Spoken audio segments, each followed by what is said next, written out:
नमः सिद्धेभ्यः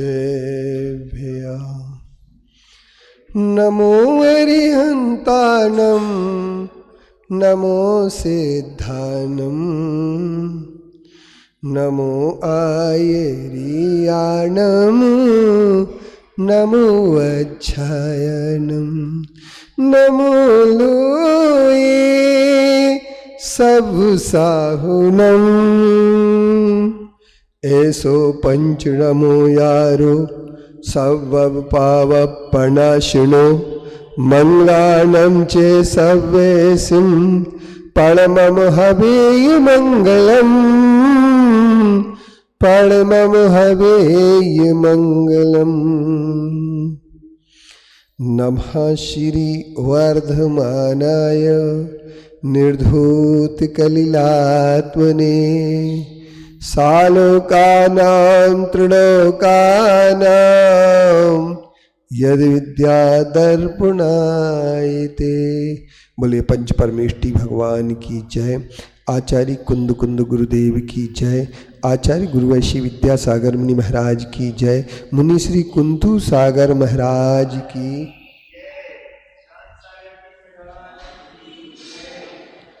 स्वयं यश महर्षि सकल पदार्थ। Page number 200 209। यश महर्षि सकल पदार्थ तब बोधा समजनि साक्षात् सामरमर्त्यं जगदपि सर्वं प्राञ्जलिभूता प्रणपतते स्म। यस्य च मूर्ति कनकमयीव स्वस्फुरदाभा कृतपरिवेशा वागपि दत्तं कथयतु कामा शात्पदपूर्वा रमयतु साधून्। यस्य पुरस्ताद् विगिलितमानः न प्रतितीताय भुवि वदन्ते भूरपि रम्या प्रतिपदमासि जात्विकोऽसाम्बुज मृदुहासाय। यस्य समन्तात् जिन शिशिरांश शिष्यक साधक ग्रहव्यवो तीर्थमपि स्वं जनन समुद्र तासित सत्तोत्तरण पथोग्रम। यस्य च शुक्लं परम तपोग्ने ध्यानमनन्तं दुरिति मदाक्षि तं जिन सिंहं कृतकर्णीयं मल्लिमशल्यं शरणमितोऽस्मि। ऋषि मल्लिनाथ जिनेन्द्राय नमो नमः। अधिगत मुनि सुब्रते स्थितिर्मुनि वृषभो मुनि सुब्रतो नघाय मुनि परिषद निर्भवो भवान् नुड परिषद परिभीति सोमवत् परिणति सिखि कंठ रागया कृतमद निग्रह विग्रहावया तौजिन तपसा प्रसूतिया ग्रह परिवेश रुचि विशोभितम शशि रुचि शुचि शुक्ल लोहितम सुरभितरम बिरजो निजम बपु तौ शिवमति विस्मयम यति यदपि चवान मनसीयमीयतम स्थिति जनन निरोध लक्षणम चरम चरम च जगत प्रतिक्षणम इति जन सकलग्लांछनम वचन मिदम वदताम वरस्ते द्वितीमल कलंकमष्टिकम निरुपम योग बलेन निर्धन अभवदव सौगमान भवान भवतु ममापि भवोपशान्तये। इति श्री मुनि सुब्रतनाथ जिनेन्द्राय नमो नमः। स्तुति स्तोतु साधो कुशल परिणामाय सतदा भवेन् मा वस्तुत्या फलमपि ततस्तस्य च सतः किमेवं स्वाधीनात् जगति सुलभेश्राय सपते स्तोत्यान्नत्वा विद्वान् सततमभिपूज्यं नमिजिनं त्वयाधीमन ब्रह्म प्रणदि मनसा जन्म निगलं समूलं निर्विन्नं त्वमसि विदुषां मोक्ष पदवी त्वयज्ञानज्योतिर्विभव किरणैर्वाति भगवन्नभुवन् खद्योता इव शुचिरवावन्यमत्याय विधेयं भार्यं च न वयमव्ययं मे श्रमपि ततो सैपत्येकं नियम विषयश्चा परिमितये सदान्योन्यापेक्षै सकल भुवन ज्येष्ठ गुरुणा त्वया गीतं तत्त्वं बहुन विवक्षे तरवसात् अहिंसा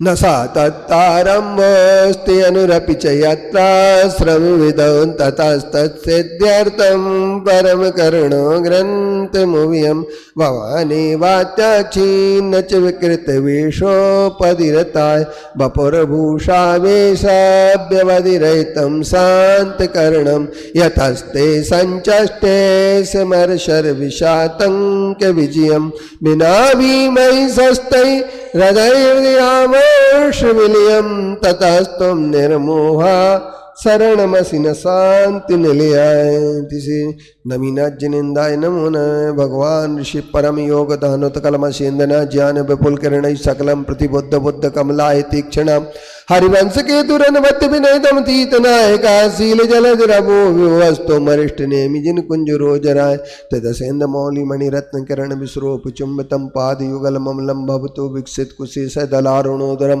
नक्षंद रश्मि कविचाति रुचिर शिखरांगुल स्थलम स्वार्थ नियत मनसा सुदिया प्रणमंति मंत्र मुकराम हर्षया द्युतिमद रथांग रवि बिंब किरण जटलां सुमंडला नील जलद जलराशि बपुसाय बंद भर गरुड़ की तिरीश्वराय हल वृक्षते सुजन भक्ति मुद्र तीर्थदेव जनेश्वरौ धर्म विनय रस कौ सुतराम चरणारविंद युगलम प्रणेमतु ककुदम बबाकचर्यो से दूषित सकरैरलंकृता मेघ पटल परिभीति तटस्थौ लक्षणानि लिखितानि वज्रणाय वेति तिथिमिषिभिश्च सततम अभिगम्य तेद्य प्रीत वितत हृदय परतो भृसमूर्जयन्ति विश्रुतो चलाय वैरंतराप्पो वैता च करणमवघाति नार्थगत नाथ युगपदकलं च सदा तोमिदं तलामल कविभेदतो अत्येविते बुधुन तस् चरत गुणमद्भुतोदयं न्यायवेतमवधार्जने त्वयि प्रसन्न मनसास्तता वयम् इति श्री नेमिनाज्जनिन्दाय नमो नमः।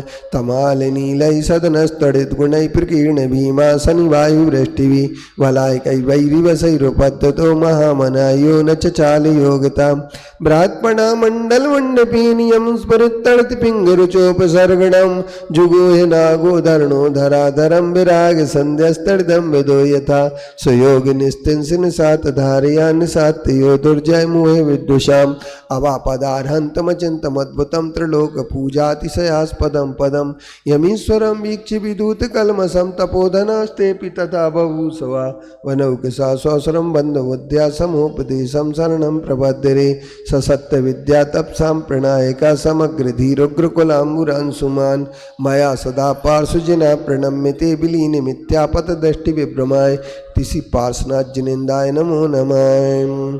कीर्त्या भुविभासितया वीरत्वं गुणसमुच्चया भासितया भासोडसभासितया सौम्यो व्योमनिकुन्दसो भासितया तौ जिन शासन विभवो जयति कलावपि गुणानुशासन विभवा दोषक शासन विभवा स्तवन्ति चैनं प्रभाकर शासन विभवा अनवद्या स्याद्वादस्तौ दष्टिष्टा विरोधता स्याद्वादा इतरो न स्याद्वादो सदुतीय विरोधान् मुनीश्वरा स्याद्वादा त्वमसि सुरासुरमहितो ग्रन्थक सत्ता स प्रणाम महिताय लोकत्रय परमहितो नावर्ण ज्योतिरोज्जलादमहिताय सभ्यानामभिरुचितं ददासि गुणभूषणं श्रियाचारुचितं मग्नं स्वास्यं रुचिरं जयश्चिमिगलाञ्छनं सुकान्तया रुचितं त्वं जिनगतमदमायास्तवानमुक्षुका मदमायाय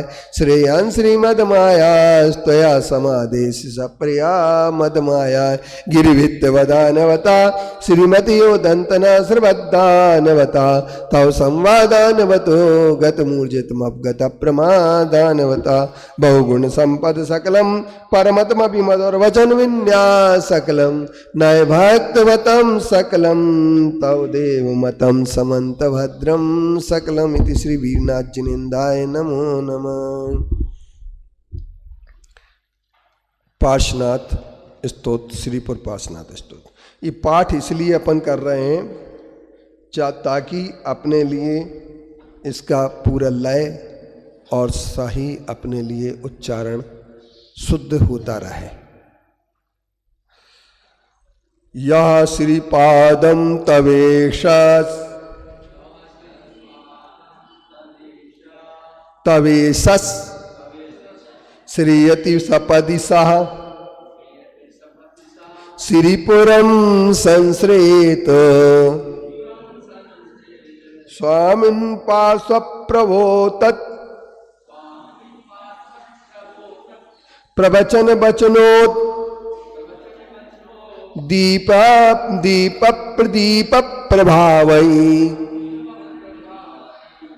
दीप प्रदीप प्रभावै लब्ध्वा मार्गं निरस्ता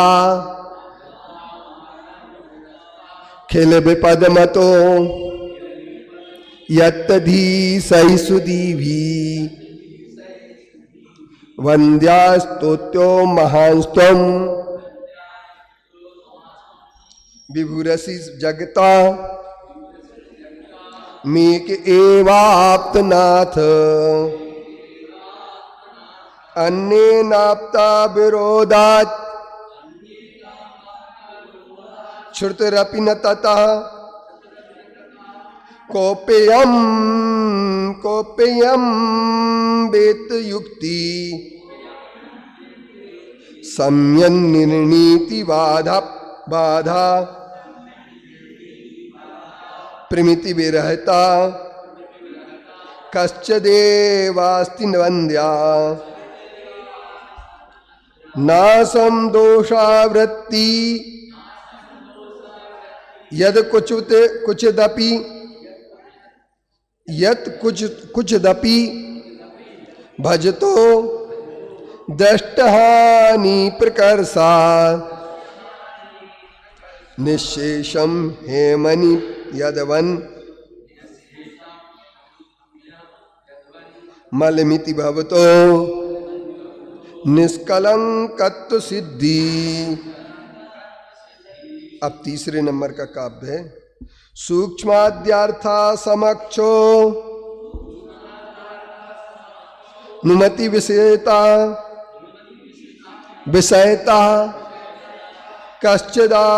कश्चिद्वा नलादि सत्वं निर्धूत कर्मत् क्षितिधर निबहो दृष्टने शेष सत्वा न्यायावाद्यागमोरन् नसि खलु भवता साहिनेकांत दृष्टि प्रत्यक्षाद्यैवाध्या रवाध्या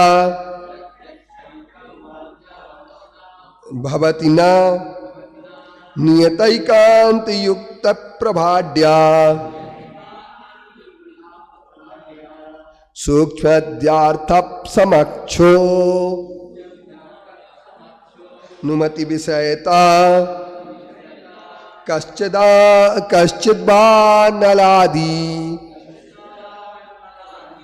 सत्वं निर्धूत कर्मक क्षितिधर निबहो दष्टने शेष सत्वा न्यायावाद्यागमोर्हन् नसि खलु भवता सहेनेकांत दृष्टि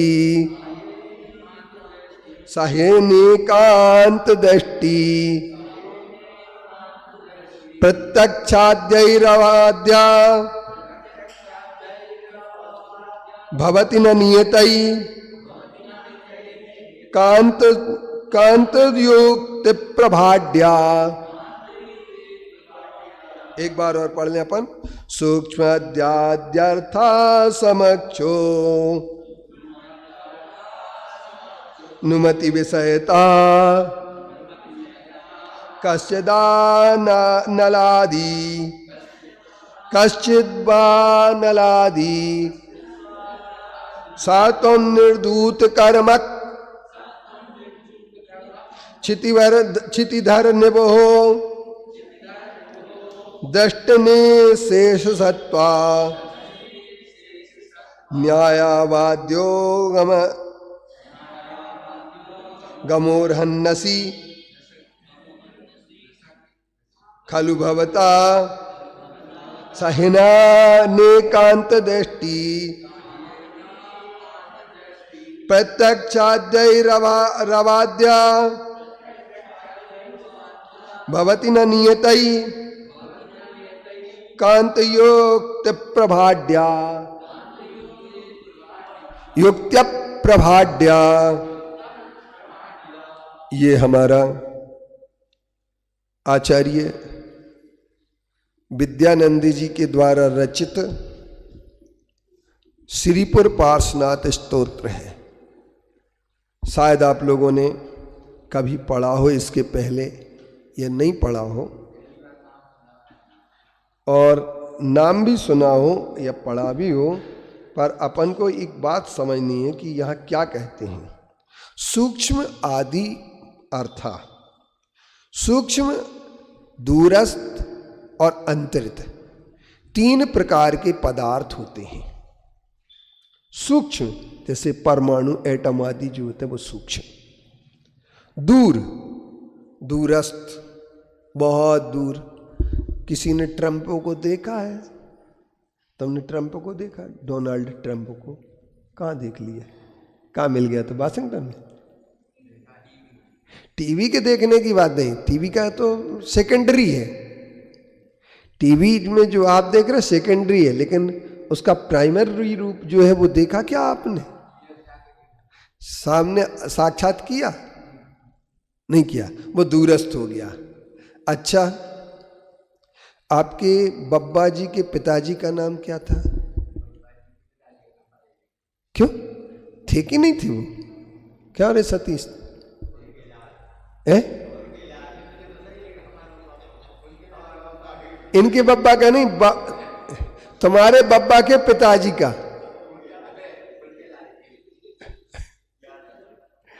मालूम है? हाँ, अब वो नाम पता नहीं है, तो वो थे कि नहीं थे? थे। उनको किसी ने तो देखा है। तो सूक्ष्म, दूर और अंतरित, ये तीन प्रकार के पदार्थ होते हैं, और ये तीनों प्रकार के पदार्थ किसी ना किसी के प्रत्यक्ष अवश्य होते हैं। अथवा जैसे अग्नि आदि के अनुमान से, वा अनिल, वा अनल माने अग्नि। देखो यहां पर कश्चित, देखो ये लिखा है सूक्ष्माद्या समक्षो अनुमति विषयता कश्चिदावानल आदि। तो अनल आदि, अग्नि आदि जो होते हैं, अब अग्नि का ज्ञान करना। क्यों तुम्हारे यहां आज क्या बहुत तड़का बहुत तेज लग रहा है? क्या बात है? कहां से बोल दिया? वहीं खिड़की से देखने आए क्या कि तड़का लग रहा कि नहीं? हाँ भाई, हम आए थे तो कछु नहीं लग रहा है, बातर अब लग रहा है। तो अब किसको बोलेंगे? अब ये तय कर लिया कि तड़का लग रहा है लहसुन का। काय का लग रहा है? लहसुन का बगाल लगता ना, तो सब जगह उसकी क्या आ जाती है? गंध फैल। तो अपन ये तो कह देते हैं कि तुम्हारे यहां तड़का बहुत तेज लग रहा है, लेकिन वो कहता हमारे यहां नहीं लग रहा है, हमारे पीछे वाले के लग रहा है। यानी ज्ञान हो गया, एक अनुमान हो गया। क्या हो गया? एक अनुमान हो गया कि कहीं तड़का लग रहा है। उसके बाद इसी तरीके से जैसे धुआं देखा अपन ने, तो धुआं देख करके कभी ये आग कहां लग गई? कौन ने लगा दी आगी जा? तो आग का ज्ञान हो गया, लेकिन अब अपन को ये तय करना है कि कौन सी जगह लगी है। तो इसको कहते हैं हमारे आचार्य अनुमान ज्ञान। साधन से साध्य के ज्ञान होने को अनुमान कहते हैं, विशद स्पष्ट ज्ञान को प्रत्यक्ष ज्ञान कहते हैं। तो जो है पदार्थ जो है ना, वो किसी न किसी के प्रत्यक्ष जरूर हैं, जो सूक्ष्म हैं, अंतरित हैं और दूरस्थ हैं। डोनाल्ड ट्रंप कोई तो सामने आमने सामने देख रहा होगा उसको, हम भले ही नहीं देख पा रहे, कोई तो देख रहा होगा कि नहीं देख रहा। इसके उपरांत अपन ये दूरस्थ हो गया। हमारे बब्बा के पिताजी को किसी ने तो देखा होगा कि नहीं देखा? देखा है। अब जिनने देखा है वो कौन थे साहब? जिनने देखा वो कौन थे? तो इसका मतलब ये होता है कि वो प्रत्यक्ष से कर रहे हैं और हम अनुमान कर रहे हैं कि बब्बा के पिताजी तो जरूर होंगे, पर हमें ज्ञात नहीं है।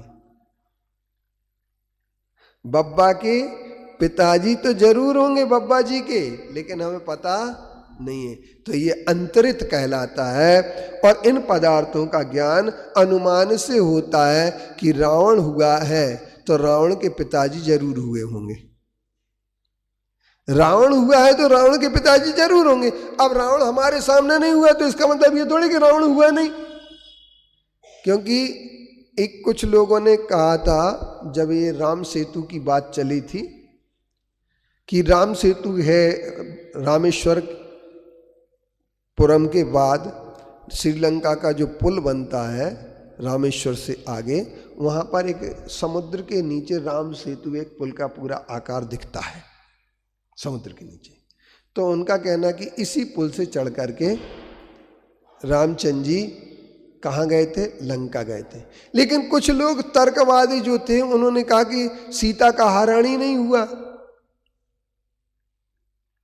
तो क्यों नहीं, कैसे नहीं हुआ? सब नहीं बोले, किसी भी थाने में कोई रिपोर्ट ही नहीं है। किसी थाने में तो रिपोर्ट होना चाहिए था सीता का हरण हुआ तो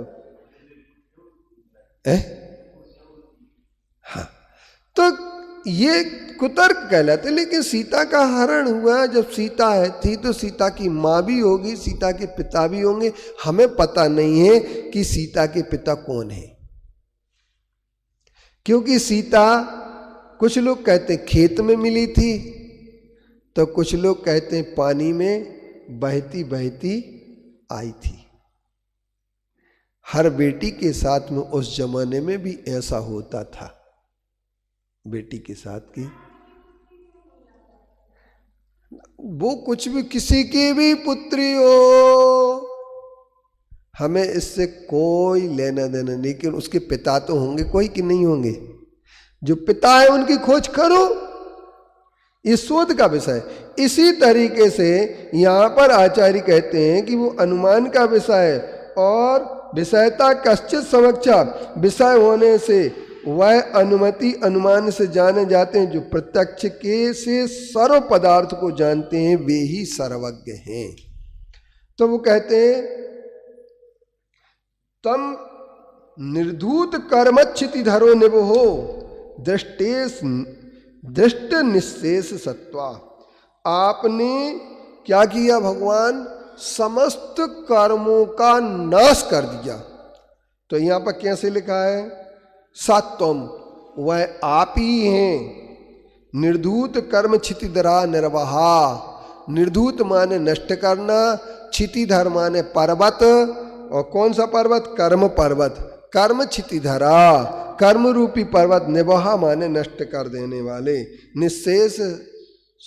निशेष सत्व दृष्टा, और समस्त पदार्थों को आपने क्या कर लिया है? अपने प्रत्यक्ष कर लिया है। दृष्ट माने प्रत्यक्ष होता है। समस्त पदार्थों को आपने, इसलिए आप सर्वज्ञ हैं। आप पार्श्वनाथ भगवान ही अरिहंत हैं। इसलिए न्यायावाद्या गमो अर्हन्नसी सा खलु भवता सा अनेकांत दृष्टि। इसलिए न्याय से आगम न्याय युक्ति से बाधित नहीं होता है, क्योंकि वह अनेकांत दृष्टि भी बाधित नहीं होती है। इसलिए आप सर्वज्ञ हैं। सर्वज्ञ क्यों हैं?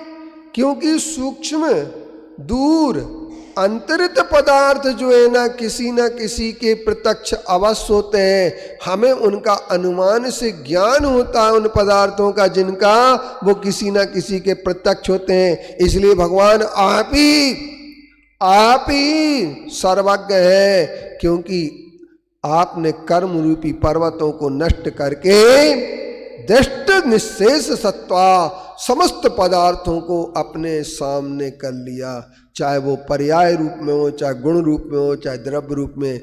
सर्वद्रव्य पर्यायेषु केवला, सर्वद्रव्य पर्यायों को जो एक साक्षात कर लेता है वो केवल। और ये सर्वज्ञ सिद्धि बहुत लोग मानते बहुत नहीं मानते, जो मानते नहीं है सर्वज्ञ को नहीं मानते हैं, वो भले ही अपने कुतर्कों के आधार पर सिद्ध करने की कोशिश करें। किसी ने कह दिया कि 3 लोक में 3 काल में हमें सर्वज्ञ नहीं मिली, हमने देखे ही नहीं सर्वज्ञ। 3 काल में 3 लोक में कहीं सर्वज्ञ होते ही नहीं है।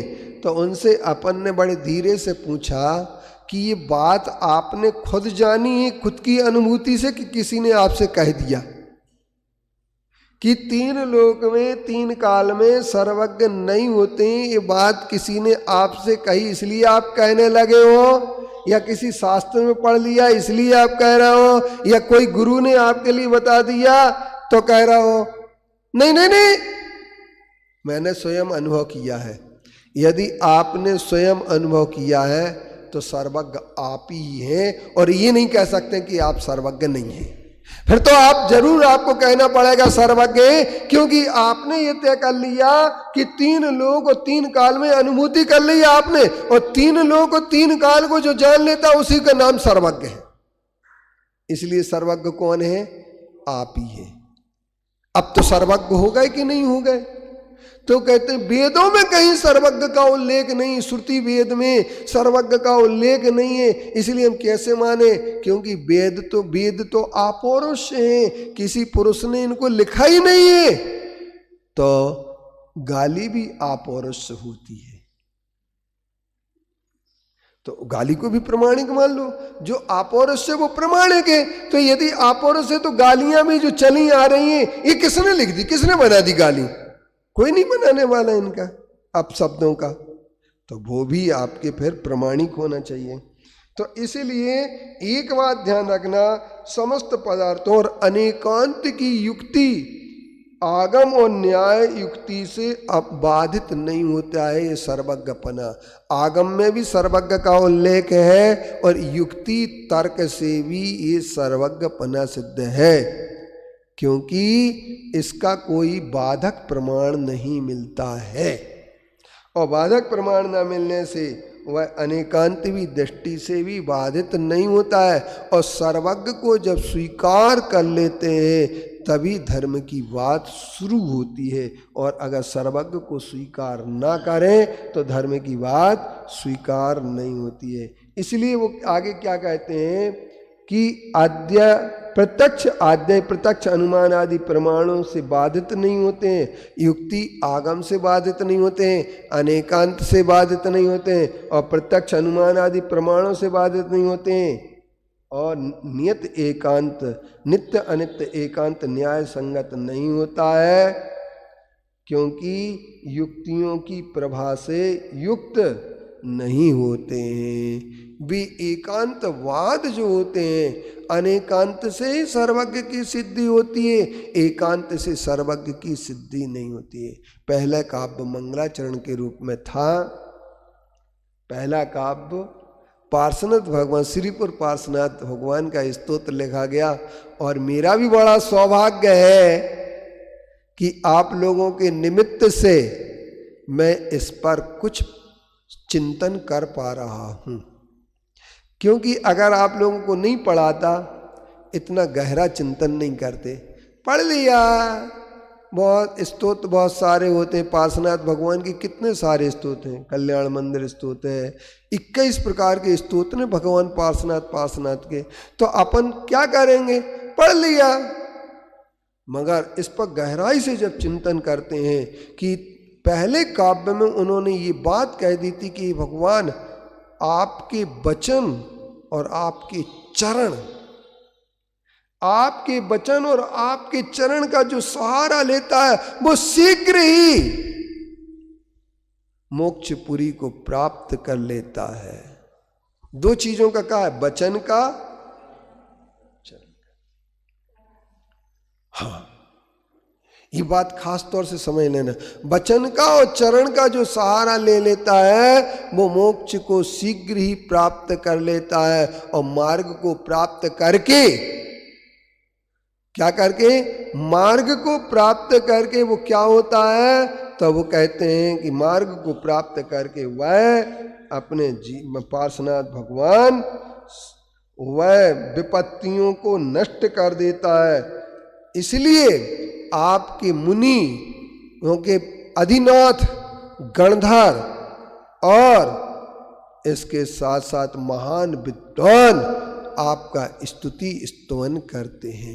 ये पहले काव्य में कहा गया। और दूसरे काव्य में ये कहा गया कि ये पार्श्वनाथ भगवान आप निष्कलंक हैं, निष्कलंक सिद्ध हैं। जैसे सोने में मल नहीं होने पर, क्रम से नष्ट होने पर सोना भी शुद्धि की ओर प्रकर्ष रूप से क्रम से आगे बढ़ता चला जाता है। इसलिए हे भगवान, आपके दोष और आवरण का अभाव होने से आप आप्त हैं और कपिल आदि आप्त नहीं है और वेद भी आप्त नहीं है। क्यों नहीं है? क्योंकि उनके परस्पर में विरोध देखा जाता है। जिसके परस्पर में विरोध होता है वह युक्ति के अभाव होने से कपिल आदि आप्त नहीं हो सकते हैं। यह सम्यक निर्णय होने से, बाधा का अभाव होने से कोई न कोई निश्चित तौर पर इस पृथ्वी पर आप्त अवश्य है, ऐसा निर्णय करके यहाँ पर कहा जा रहा है। और तीसरे काव्य में, क्योंकि पहले का अगर आप पलट करके नहीं देखेंगे तो आगे पाठ होगा और पीछे सपाट होगा। जी, अर्थ लिख रहा है, अर्थ लिख गया है। आपको चाहिए हो तो फोटोकॉपी आप करा सकते हैं, अर्थ सहित भी।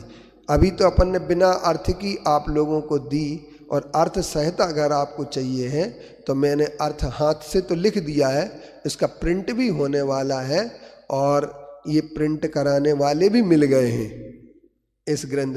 क्योंकि पहली बार ऐसा महान ग्रंथ जो 49 साल पहले छपा था, अब फिर छपने वाला है। और वह आदमी बड़ा सौभाग्यशाली होगा जो इस ग्रंथ को क्या कराएगा, प्रकाशित कराएगा।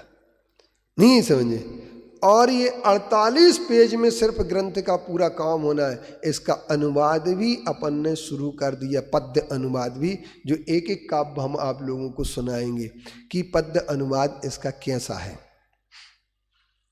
तो इसलिए वो कहते हैं कि ये पार्श्वनाथ भगवान आप ही आप्त हैं, क्योंकि इस पृथ्वी पर कोई ना कोई आप्त अवश्य है। और पार्श्वनाथ भगवान को आप्त रूप में स्वीकार करके एक अपन लोग सर्वज्ञ और आप्त पार्श्वनाथ, क्योंकि आप्त जैन दर्शन का मूल आधार है।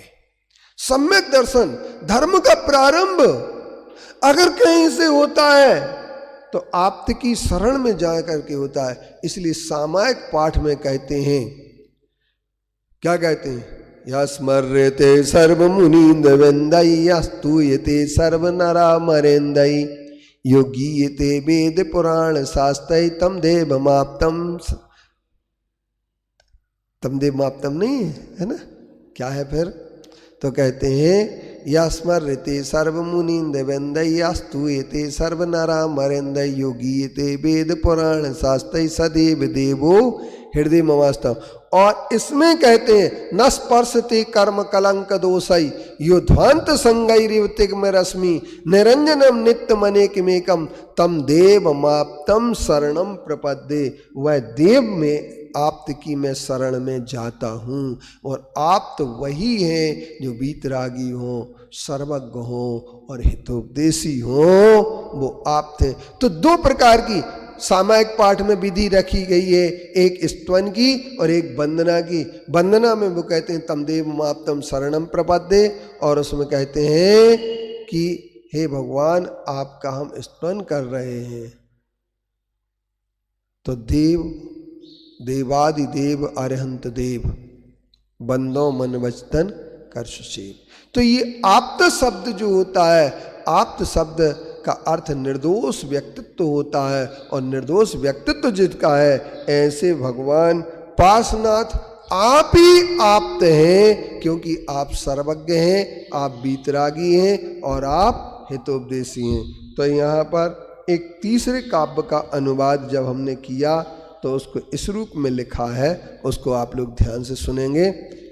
और इसके अनुवाद जिनको चाहिए हो वो आप लोगों को मिल। सूक्ष्म अंतरित सूक्ष्म दूर अंतरित विषय को कोई तो प्रत्यक्ष करे, अनुमति से जाने जाते हैं दुनिया में सर्वज्ञ अरे। फिर से सुनना जरा ध्यान दे, जो उसमें लिखा है उसी का अनुवाद किया गया है। सूक्ष्म दूर अंतरित विषय को कोई तो प्रत्यक्ष करे, अनुमति से जाने जाते हैं दुनिया में सर्वज्ञ अरे। कर्म रूप पर्वत को भेदे, सर्व तत्व प्रत्यक्ष करे, न्याय युक्ति से रहे अबाधित, अनेकांत से सिद्ध खरे, अनेकांत से सिद्ध खरे। एकांतवाद तो बाधित रहता, मिथ्या मत से दुख घने। वीतराग सर्वज्ञ हितंकर, पार्श्व प्रभु अरिहंत बने, पार्श्व प्रभु अरिहंत बने। ये अनुवाद तीसरे काव्य का है। किस काव्य का है? आप अनुवाद की जो बात कर रही थी ना, ये अनुवाद हो रहा है। अब इसको अच्छी राइटिंग में लिखना पड़ेगा, क्योंकि अभी हम अपने हिसाब से लिख रहे हैं। तो ये जब हमारे काव्य छप बना है, तो इस काव्य का बहुत अच्छा अनुवाद आपके लिए मिलेगा, बहुत अच्छा ज्ञान मिलेगा। बोलिए पंच परमेष्टि भगवान की जय। आचार्य कुंद कुंद गुरुदेव की जय। आचार्य गुरुवैश्य विद्यासागर मुनि महाराज की जय। मुनि श्री कुंतु सागर महाराज की जय।